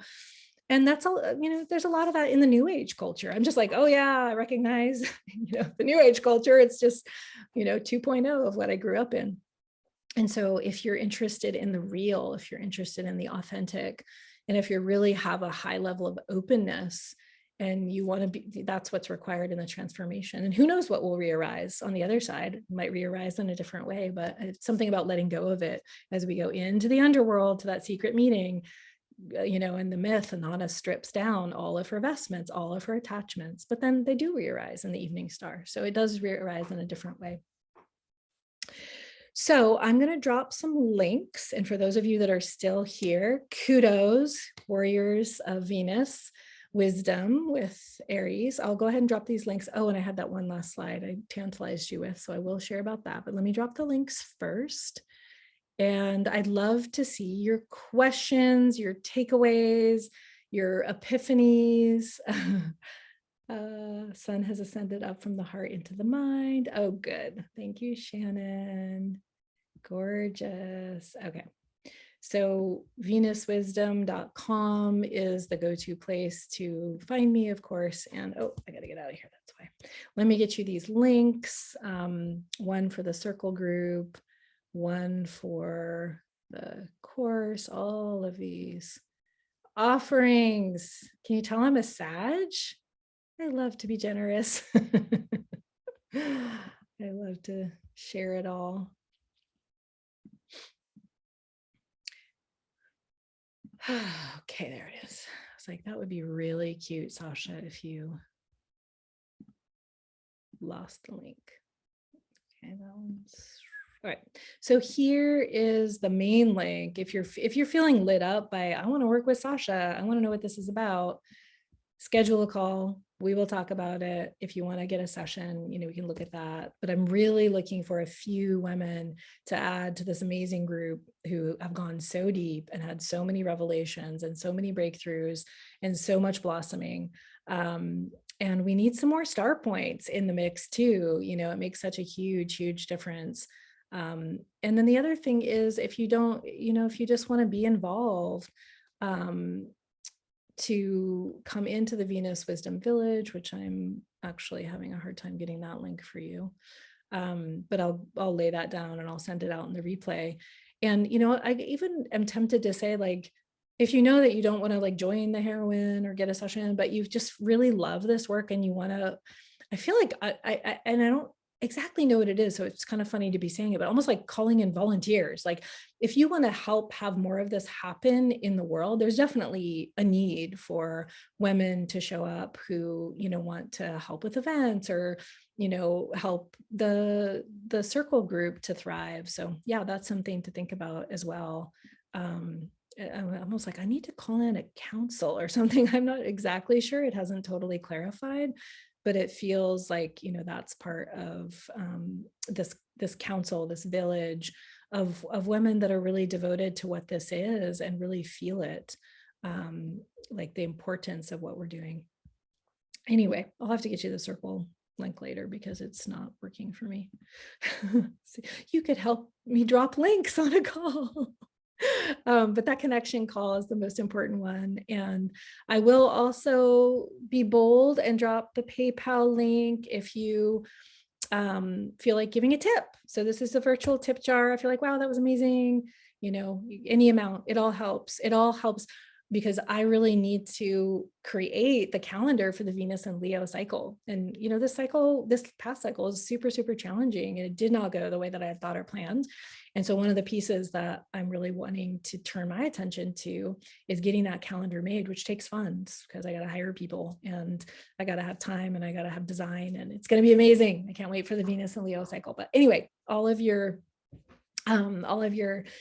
currency in any form helps. And thank you for your currency of your time, your attention, your willingness to go down the rabbit hole. I'm now calling this the year of the rabbit hole.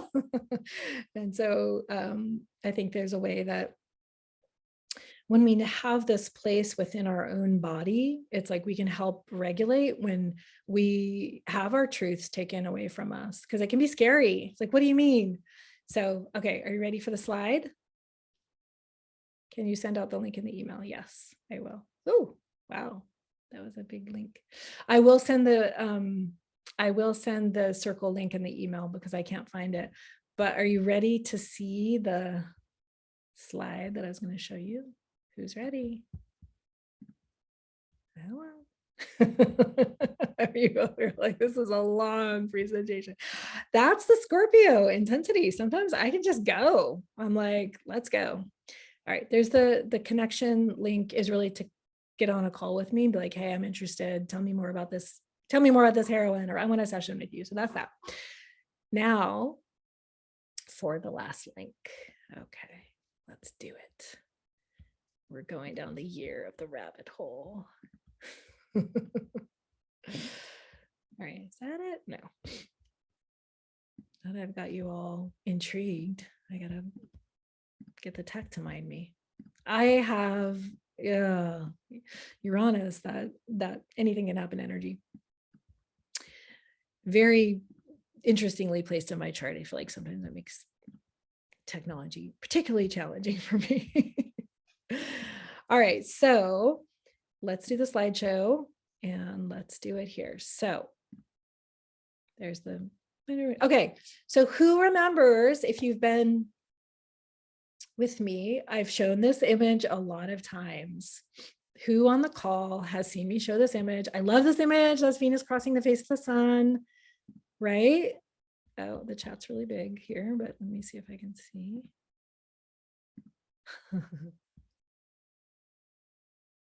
Okay. I feel you about not using PayPal. Someone just noted about that. I will find a way. I think there's a way. Okay, who else? All right, who else has seen this image? Like, isn't it gorgeous? It's like, oh my goodness, are you kidding me? And who saw this? I mean, I saw this. Of course, Earth wasn't involved there, but I saw that circle of Venus crossing the face of the sun. It was so extraordinary and amazing and life-changing.